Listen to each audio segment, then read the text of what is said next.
नमस्कार दोस्तों, कैसे हैं आप लोग। और आज हम बात करेंगे भारत के प्रथम प्रधानमंत्री और वर्तमान में प्रधानमंत्री। और कोई व्यक्ति अगर प्रधानमंत्री बनना चाहता है तो उसे किन योग्यताओं को पूरा करना होगा, उनका कार्यकाल कितना होगा, उनकी सैलरी कितनी होती है, उन्हें अन्य भत्ताएं कितने मिलते हैं, अर्थात उनके अंदर शक्तियां कितनी होती हैं प्रधानमंत्री बनने को लेके। तो चलिए थोड़ा सा विचार कर लेते हैं। जो भारत का प्रधानमंत्री होता है उसे हम बता दें, उसे भारत का यानी कि हेड ऑफ गवर्नमेंट के नाम से भी जाना जाता है।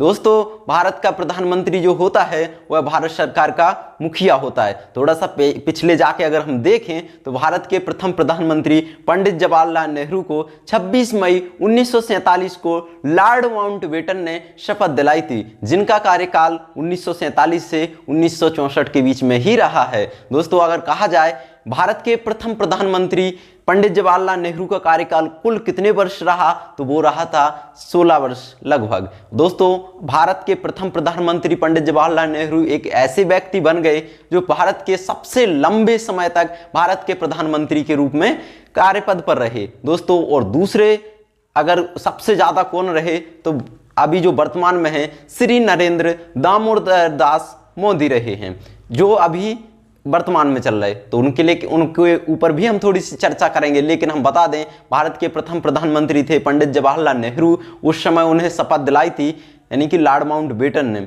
अर्थात भारत के प्रधानमंत्री को शपथ दिलाता कौन है, तो भारत के प्रेसिडेंट, भारत के प्राइम मिनिस्टर को शपथ दिलाते हैं आर्टिकल 75 के तहत। दोस्तों, उम्मीद है आप लोगों को जानकारी इतनी मिल गई होगी। और दोस्तों, ऐसी ही जानकारी हम और आगे देते चलेंगे, अभी वीडियो समाप्त नहीं हुई है। थोड़ी सी बने रहे हमारे साथ और उनकी शक्तियों को लेकर हम बहुत ही अच्छे से चर्चा करने वाले हैं। ठीक है, तो थोड़ी सी हम उनकी शक्तियां गिना देते हैं कि वो कौन कौन सी शक्तियां हैं। तो देखिए, हम बता दें जैसे कि यह जो वर्तमान में प्रधानमंत्री हैं माननीय श्री नरेंद्र दामोदर दास मोदी, जो भारत के 15वें राष्ट्रपति प्रधानमंत्री बने हैं। इन्हें भारत का मुखिया भी कहा जाता है। भारत सरकार का प्रमुख जो होते हैं भारत के प्रधानमंत्री यानी कि प्रधानमंत्री होते हैं। और इन्होंने शपथ, ये भारत का प्रधानमंत्री जो शपथ लेता है आर्टिकल 75 के तहत, इन्हें शपथ दिलाते हैं प्रेसिडेंट। और यह शपथ लेते हैं पद व गोपनीयता की। इनका कार्यकाल कुल 5 वर्ष का होता है। दोस्तों, और हम आगे बता दें इनका कार्यकाल 5 वर्ष होता है। ठीक है, इनकी प्रमुख शक्तियां क्या हैं आज थोड़ी सी हम गिन के बता देते हैं। जैसे यह कहा जाता है भारत के प्रधानमंत्री मंत्रिमंडल जो होता है उसके अध्यक्ष होते हैं।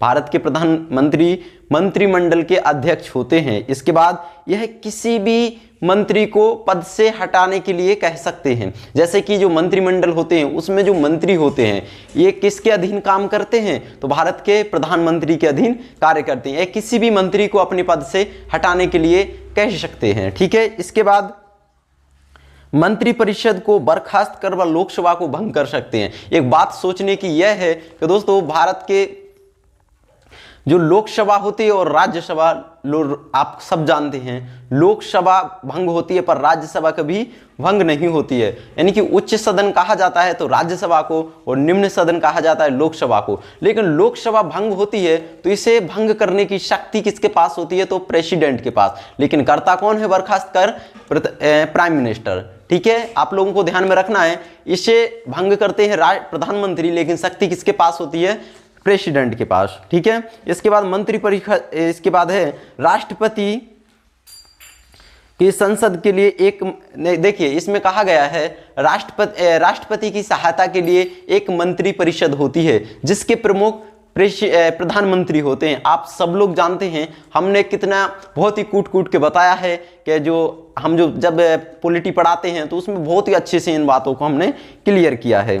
आप लोग कोई भी बच्चा किसी भी कॉम्पिटिटिव एग्जाम्स की तैयारी कर रहे हैं तो आज ही सब्सक्राइब करें अपने प्यारे study Vande Mataram YouTube channel को। ठीक है, इसके बाद है नीति आयोग के अध्यक्ष भी राष्ट्रपति प्रधानमंत्री होते हैं। ठीक है, और राष्ट्रीय एकता, जल संसाधन, इन सब के अगर अध्यक्ष कोई होता है तो वो होते हैं हमारे प्रधानमंत्री। और इसके बाद सेनाओं का राजनीतिक प्रमुख। देखिए थोड़ी सी बात हम बता दें, अगर सेनाओं का राजनीतिक कहा जाए प्रमुख कौन होता है तो वो होते हैं प्राइम मिनिस्टर। अगर कहा जाए जल थल व राजनीतिक सेनाओं का सर्वोच्च कमांडर किसे कहा जाता है, तो उन्हें कहा जाता है प्रेसिडेंट को। थोड़ी सी दोनों में थोड़ा सा डिफरेंस है, हालांकि आप लोग समझ सकते हैं जैसे कि हम बता रहे हैं, ठीक है।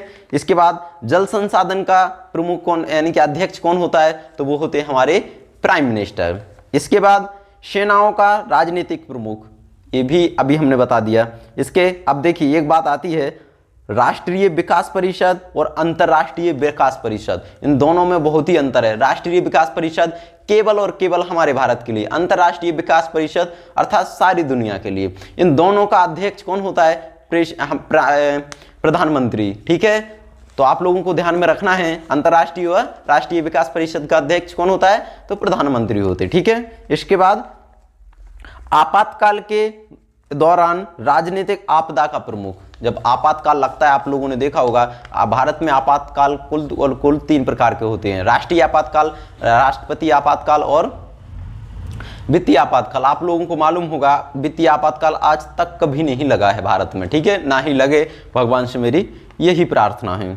इसके बाद है आपातकाल, इसके बाद है केंद्र सरकार के प्रमुख। भारत सरकार ना केंद्र सरकार बात ही एक ही होती है, और इनका प्रमुख कोई होता है तो वो होते हैं हमारे यानी कि प्राइम मिनिस्टर, ठीक है। देखिए भारत का मुखिया यानी कि सर्वोच्च नागरिक अगर बात कहा जाए तो वो होते हैं प्रेसिडेंट, लेकिन भारत सरकार का प्रमुख कोई होता है तो वो होते हैं हमारे प्रधानमंत्री। देखिए हम बता दें, और एक इंपॉर्टेंट शक्ति यह है कि प्रेसिडेंट को सूचना देने का अधिकार किसके पास है, तो वो है हमारे प्राइम मिनिस्टर के पास, ठीक है। इसके बाद इनका थोड़ा सा हम बात बता दें, अगर कोई राष्ट्रपति प्रधानमंत्री बनना चाहता है तो उसके लिए क्या क्या योग्यताएं होनी चाहिए, थोड़ी सी विचार कर लेते हैं, चलिए हम बता देते हैं। देखिए वह भारत का नागरिक हो, सब कोई जानता है, चाहे तो राष्ट्रपति बने, उपराष्ट्रपति बने, प्रधानमंत्री बने, राज्यपाल, इस सब के लिए क्या होता है, वह भारत का नागरिक हो, दिवालिया पागल ना हो, ये तो आम बात हो गई। लेकिन कोई अगर प्रधानमंत्री बनना चाहता है तो वह लोकसभा या फिर राज्यसभा का सदस्य होना चाहिए।